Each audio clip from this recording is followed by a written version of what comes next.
Karnataka Vidhansabha LoP R Ashok और MLC चिलवाती Narayan स्वामी ने बेंगलुरु में प्रेस कॉन्फ्रेंस ली। इस दौरान सरकार पर भाजपा नेताओं ने निशाना साधा।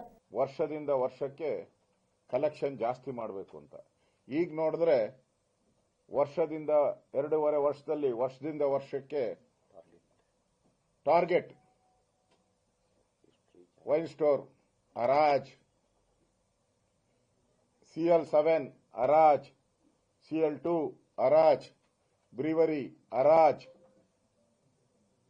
ಹರಾಜುಗಳು ಆಗ್ತಾ ಇದೆ।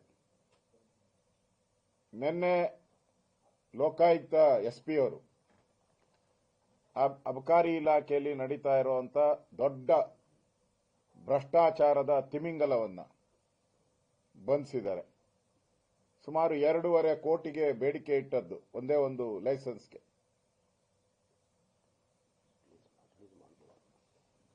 ಬೇಡಿಕೆ ಇಟ್ಟು 25 ಲಕ್ಷ ರೂಪಾಯಿ ಲಂಚ ತಗೊಂಡವಾಗ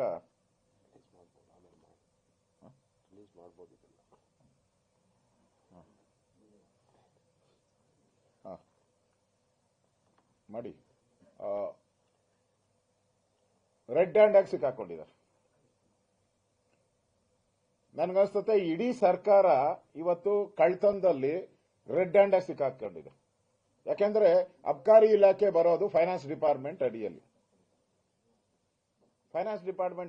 ಅಬಕಾರಿ ಇಲಾಖೆ ಬರುವಂತದ್ದು। ಈಗ ನೇರ ಕಾರಣ ಸಿದ್ದರಾಮಯ್ಯನವರೇ। ಮೊದಲೆಲ್ಲ ಮಂತ್ಲಿ मनी फॉर। देखते रहिए केबी न्यूज 24/7 हर खबर के लिए हमारे चैनल को लाइक, शेयर और सब्सक्राइब जरूर करें। धन्यवाद।